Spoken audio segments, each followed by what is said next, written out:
Olá, muito boa tarde. Começa agora o programa Mercado Futuro. Eu converso com vocês aqui do estúdio da B3. B3 é Brasil Bolsa Balcão, antiga BVMF Bovespa. Esse programa que você vai assistir agora, uma entrevista muito legal, pode ser visto ao mesmo tempo no Facebook, você já sabe, né? Vai na página do canal lá, tanto pode ver na televisão como no Facebook.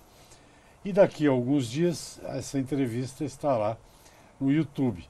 E aí lá ela fica, na nuvem, cloud. E lá você pode ver, rever, enfim, assistir quantas vezes quiser. Indo para o YouTube, veja o outro canal que eu tenho, que é o Direto da Bolsa. Sempre tem informação. Ou então vai no meu site. Bem, você já ouviu falar em startup. Tem startup para muita coisa hoje. Inclusive no Brasil, não sei se com um certo atraso, se fizeram alguns centros de startup nas universidades. Por exemplo, tem aqui na USP em São Paulo, que eu saiba. Tem Piracicaba lá, que eles chamam de Silicon Valley. Eu acho que é um pouco de pretensão, mas tem lá um centro de pesquisa. E hoje nós vamos conhecer, eu e você, uma startup que está mexendo com instrumentos que, pelo que eu entendi por cima aqui, vão ser muito úteis para nós mesmos, seres humanos. Já é para animal, pelo que eu entendi, as pesquisas. Mas quem vai explicar isso tudo é o Andreas Cosi. Ele é o fundador da EVA Scientific, que é uma startup, e ele vai dizer o que ele é um bioengenheiro. Bioengenheiro, vocês já viram, ele está aqui. Bioengenheiro, ele nasceu na Noruega, veio fazer... Você veio fazer doutorado, não? Doutorado eu tenho em andamento. Previsto para finalização pra até... Para USP é o quê? Mestrado?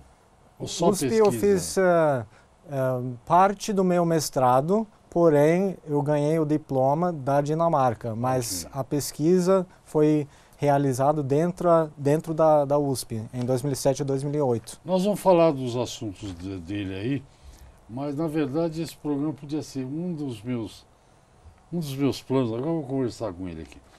Um dos meus planos aí da próxima viagem é ficar só nos países nórdicos, que eu não os conheço. Uhum. Agora tem que ser no verão, né? Porque senão a gente, aqui dos trópicos, viraremos pinguim, né? Mas eu não pretendo falar. Todos esses países falam inglês ou espanhol, né? É mais inglês. Espanhol é mais periférico, mais incomum de... Inglês fala. Todo mundo fala. Todo mundo fala inglês. Mas esse programa de turismo eu vou fazer fora do ar. O que é que faz a EVA Scientific? A EVA Scientific é uma empresa de engenharia de tecidos. Eu não estou falando de tecidos para vestimentos ou para limpar o nariz, é tecidos biológicos, né? Okay. Então, como nós podemos obter esses tecidos de uma forma científica, e isso faz parte da nossa outra tecnologia base, de bioreatores. Um bioreator é um dispositivo, um instrumento que proporciona um ambiente propício para cultivar e crescer um tecido dentro do laboratório. Multiplicar células. Multiplicar a célula e multiplicar a outra coisa, vamos dizer, o outro componente necessário para formar um tecido, que é a substância. A célula por si só não é nada, ela precisa de um meio, uma estrutura para ficar, que une as células, e nós chamamos essa estrutura substância, normalmente dada pelo colágeno, que é a proteína que forma a substância básica dos nossos tecidos. Colágeno nós mesmo temos, né? Isso. Sim. E no que você está trabalhando? Eu vi aí umas coisas. Tem um coração aqui, mas é o André que vai falar aí pra gente.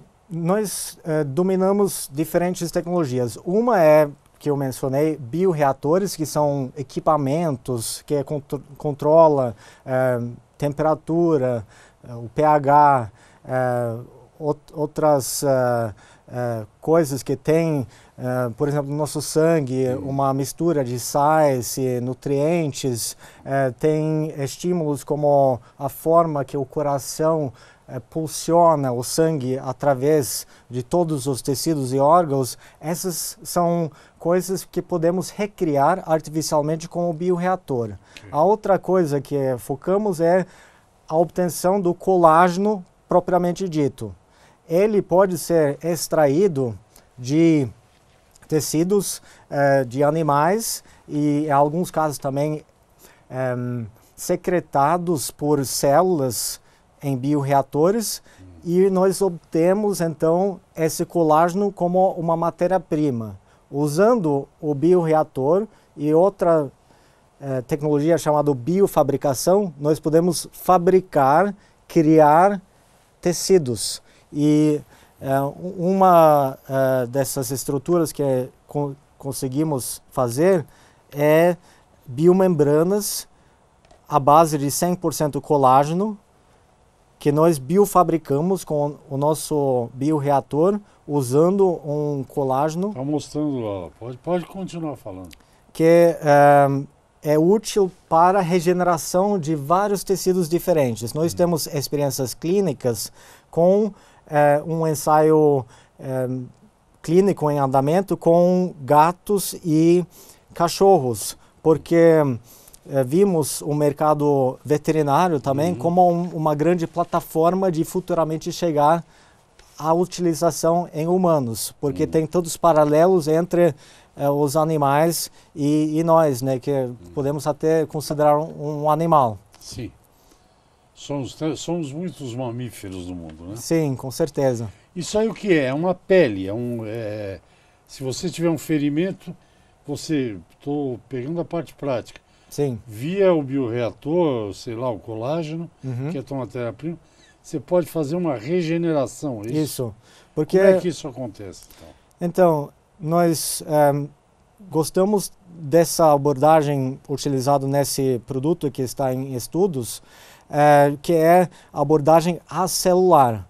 Quando se propõe a fazer um tecido, você pode optar por fazê-lo por completo, com uma substância, que pode ser colágeno ou outra substância, outro material, junto com as células ou não. E tem também a tal terapia celular, onde você só entrega e trabalha as células, mas não tem substância.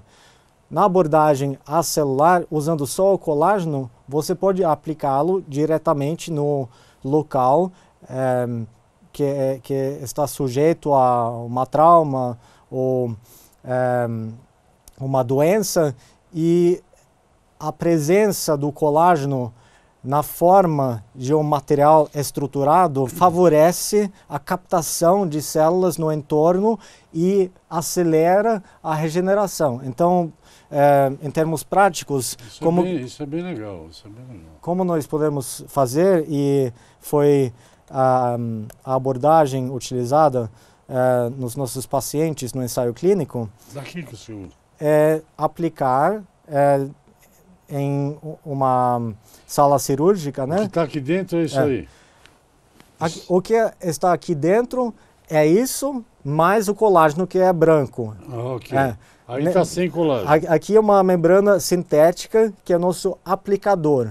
Ele facilita a entrega do colágeno no local certo, que você tem que imaginar que aqui é igual a essa embalagem que está estéril e hidratado com soro fisiológico. Nós aplicamos esse conjunto, então, com colágeno por baixo aqui, sobre a ferida, que é uma lesão aberta, no caso, pode sangrar, pode estar equivalente a uma queimadura de primeiro, segundo ou terceiro grau, e nós usamos a pinça para remover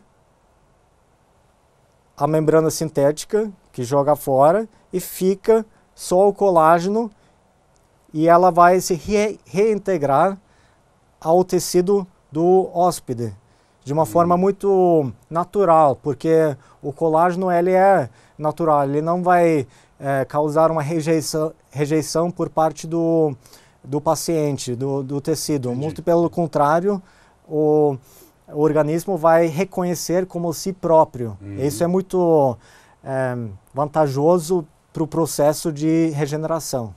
Quer dizer, no caso de queimadura, que é gravíssimo e tratamento dificílimo, você pode fazer o tratamento. Já pode não, ainda está em pesquisa, né? Sim, está em estudos. Temos um ensaio clínico com previsão para tratamento de 15 pacientes, do qual temos tratado 2 até agora. Esse estudo teve resultados interinos publicados. Hoje saiu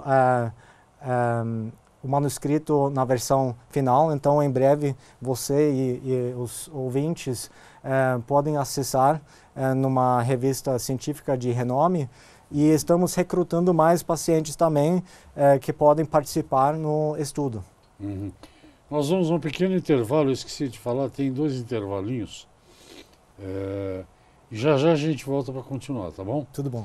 Converso com o André Ascosi, ele é fundador da EVA Científica, né, em português, e tem também uma explicação, o André tem uma explicação, Andrés tem uma explicação para o nome da empresa, mas depois do intervalo, até já. Ok, estamos de volta ao programa Mercado Futuro. Eu falo com vocês aqui da B3, Centro Histórico de São Paulo, e hoje nós estamos conhecendo um assunto interessantíssimo, conversando aqui com o Andrés Cosi, fundador da EVA Científica.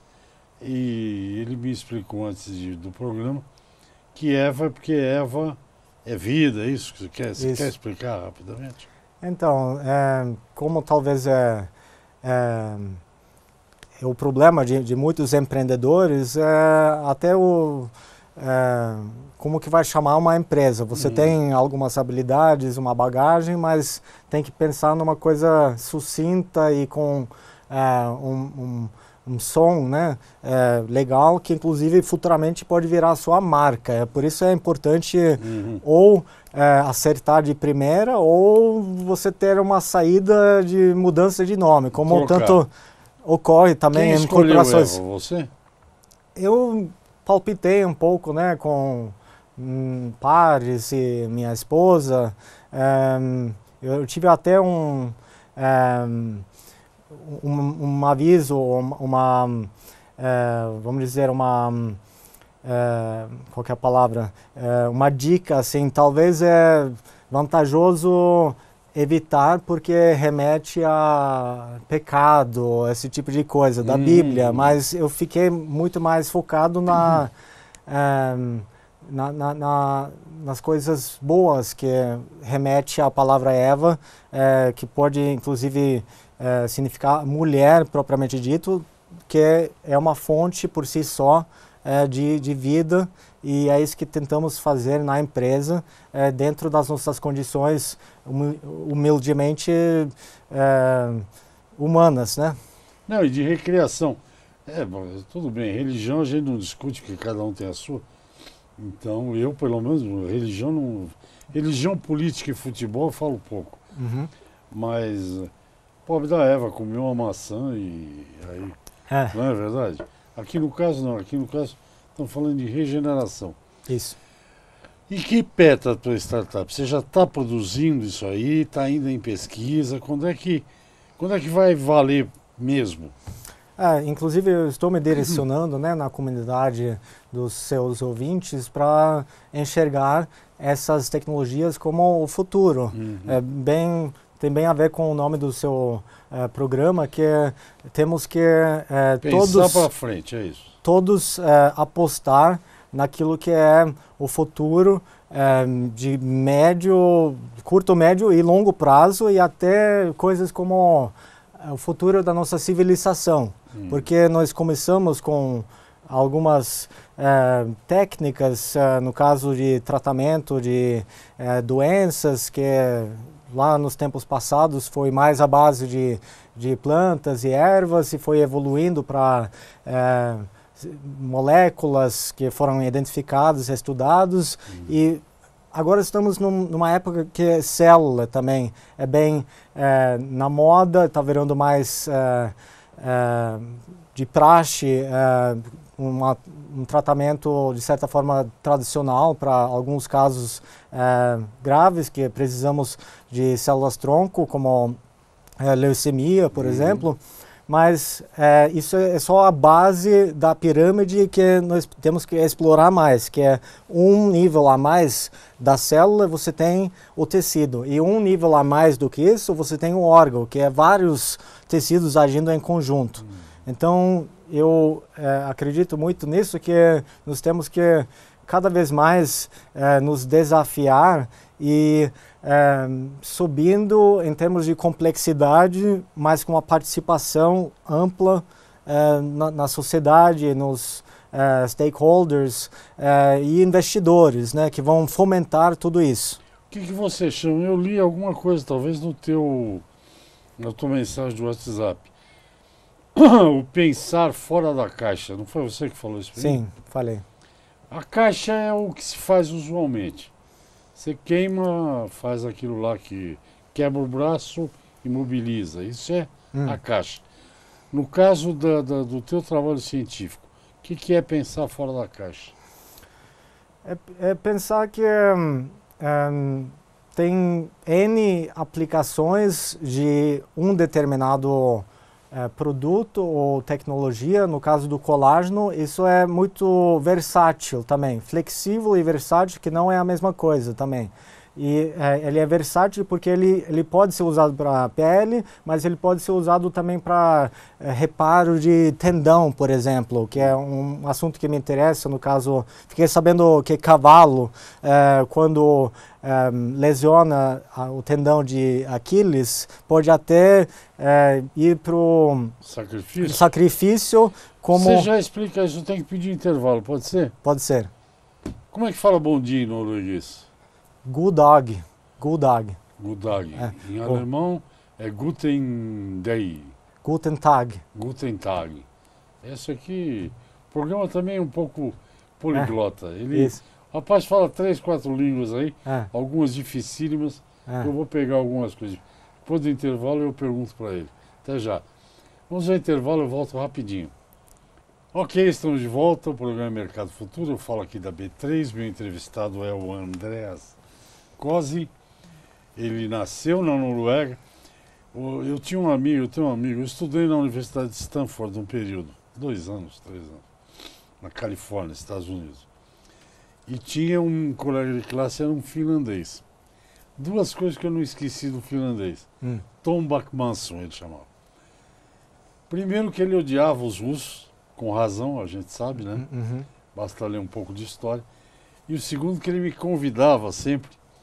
Ele falou, meu avô me deixou uma ilha, que fica na frente da capital finlandesa. Só dá para ir lá um dia por ano. Por quê? Porque é um frio do cão, né, cara? Pois é. Diz que tinha só uma árvore na ilha. Era uma ilha pequenininha. Bom, mas ele é norueguês. A Noruega, vocês têm o quê? Quando a gente come bacalhau aqui, não fala que vem da Noruega? Sim, vocês são grandes pescadores, né, historicamente. Pescadores e marinheiros e mais recentemente experts em petróleo, né? Sim, vocês têm o Mar do Norte lá, né? Isso. Ali deve ter muito petróleo, mas ali tem problemas de meio ambiente. Não pode quebrar aquele gelo todo, né?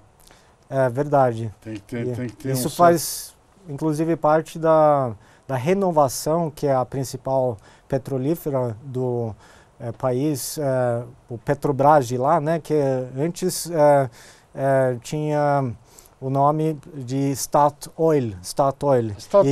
E recentemente eles mudaram de nome para Equinor, para refletir também a mudança de visão da empresa, para não mais só focar no petróleo, mas também em outras formas de energia. Energia nós vamos precisar para sempre, mas... O EQ é de equitativo, tem um significado, né, o fato de pôr o EQ, não é? talvez você saiba mais do que eu, mas Não, eu li, mas não estou lembrado. deve ter uma história, uma justificativa do início, e o sufixo é o Nur do norte, da Exatamente. Noruega. A Statoil, então, é norueguesa. Sim, sim. Bom, não é de petróleo que nós estamos falando. Andrés, É. você estava falando aí não apenas, por exemplo, da pele, como ela atrai. Disso, por exemplo, você trouxe um coração. Uhum. Vocês trabalham com impressora 3D, é isso? Sim, trabalhamos. Nós porque vamos, num futuro não muito distante, a gente vai poder fazer órgãos, sei lá, na base de uma impressora dessas aí, não? nesse sentido, tem duas abordagens que são exploradas de uma forma conceitual pela comunidade de engenharia de tecidos. Você pode trabalhar a abordagem de bottom-up.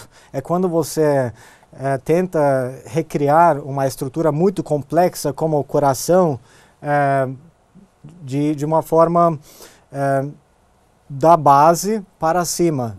Uma camada por outra, você vai colocando a forma necessária para obtenção de uma forma tridimensional, como essa aqui do coração. Mas a outra abordagem é o que chamamos de top-down. Na abordagem top-down, que nós também dominamos, nós podemos começar com um órgão como de um porco, por exemplo, que não pode ser implantado, por mais que feito de uma forma com o mesmo procedimento de um transplante humano, ele não pode ser implantado, por mais que ele tenha a mesma anatomia e poderia, teoricamente, bombear o sangue da mesma forma. Podemos expor esse órgão do porco em um dos nossos bioreatores que processa ele e humaniza ele através de um processo chamado de descelularização. Descelularização. É difícil de falar. É quando nós fazemos uma lavagem desse órgão, que pode ser um rim também, um fígado, pulmão também funciona, os órgãos grandes e super complexos, por um químico, um agente que vai tirando tudo que poderia causar uma rejeição, mas mantém a anatomia, a estrutura entendi. do órgão original, que é basicamente colágeno. E a nossa experiência com isso, que eu posso direcionar você e os ouvintes depois para se familiarizar mais, nós pegamos um coração parecido com essa aqui, de porco, passamos por nosso bioreator, ele fica totalmente branco, parecido com esse aqui, que é só um biomodelo. No caso do coração descelularizado, ele é mais flácido, ele é uma estrutura biológica, mas ele não tem mais as coisas ruins que poderiam causar uma rejeição se fosse implantado. Só que tem um porém. Nesse caso é só substância. E para ter função, no caso de um órgão complexo, nós vamos precisar, infelizmente ou felizmente, de células. E nesse caso, precisamos pegar o coração descelularizado, botar em um outro sistema e colocar células lá. E pode ser bilhões ou trilhões de células. Nós temos mais de 30 trilhões de células no corpo humano. Célula do quê? De humano também? De humano nesse caso, né? Porque nós partimos de uma estrutura de porco, obtemos só a estrutura que nós vamos precisar de estrutura, porque a anatomia faz muito parte da função de um órgão também. E daí pegamos as células, normalmente células do próprio paciente, que conseguimos cultivar no laboratório. Então obtemos esse número X, que é muito desafiador chegar a esse número, e colocar de volta na estrutura para só então ter um coração totalmente biológico e totalmente teu também. E depois de implantado, essa visão que tem alguns anos ainda de pesquisa para frente, a visão é que vai substituir a necessidade de transplantes e pode ser melhor, porque o órgão vai ser reconhecido como o teu próprio. Sem perigo de rejeição. Isso. É, porque parece que os órgãos dos porcos são muito parecidos com os nossos, né? Anatomicamente, sim. E temos controle, né, do tamanho através do momento certo de corte. No caso, na nossa pesquisa também é importante ter parcerias nesse estágio que a gente está com frigoríficos também, para nos fornecer órgãos como coração, rim, fígado, pulmão, para fazer as nossas pesquisas. Daí é importante que nós temos a possibilidade de determinar o corte exato, se possível, para ter controle do tamanho do nosso, da nossa matéria-prima, porque para uma criança talvez você precise de um porco com idade inferior ao corte normal, você precisa de um leitão de, não sei, 2 meses, em vez do tradicional 3 a 6 meses. O Luiz Alberto, que está aí do outro lado da parede, por exemplo, precisa de um porco capado, gordo, né? Aqueles. Nosso tempo está acabando. Duas perguntas. A startup tua, hoje ela não funciona dentro de nenhum startup house ou university? Sim e não. Nós somos uma spin-off, né, que é o nome que se dá de uma startup que teve suas origens de uma universidade, normalmente. E nós somos spin-off do Biofabris, que é o Instituto Nacional de Biofabricação, que é sediado dentro da Unicamp, em Campinas. Mas hoje nós temos uma independência e locais próprios aqui na cidade de São Paulo. E temos uma parceria com o Senai também, porque fazemos um projeto que faz parte do edital de inovação para a indústria. E o nosso parceiro Senai fica em São Caetano do Sul. Okay. E, inclusive, através dessa parceria, nós temos a infraestrutura disponível lá de São Caetano, e lá também existe uma incubadora chamada UpLab, e nós usufruímos dessa estrutura. Então tem alguns locais associados à empresa, mas ela tem uma independência agora, que é bastante fruto também ao financiamento que recebemos da FAPESP, que apoia esse tipo de iniciativa e empresas inovadoras como a EVA. Ok. O tempo é cruel. Não sei como é na Noruega, mas aqui nosso tempo acabou. Tudo bem. Não esgotamos o assunto, evidentemente. A gente pode voltar a conversar. Bom. Como é que se diz obrigado em norueguês? Takk. Como? Takk. T-A-K-K. Takk. Takk. É tudo muito parecido. Em inglês é thanks ou thank you. É isso mesmo. Não é isso? Por isso é tão fácil aprender as outras línguas, ao meu ver, pelo menos, porque você vê as as semelhanças. Eu acho que eu vou aprender norueguês, viu, cara? É fácil, né? Parece simples. Para escrever também, né? Você vai sofrer um pouco. Nosso tempo acabou. Andreas, muito obrigado. Ele é Andreas Cosi, fundador da EVA Scientific. Vocês ouviram o que ele falou de... tudo para ser humano. Esse rapaz aqui você vai ouvir falar muito dele, eu acho. Muito obrigado, até a próxima, tá? Obrigado. Fique aí. Gente, é assim, amanhã tem mais. Obrigado pela atenção e até lá.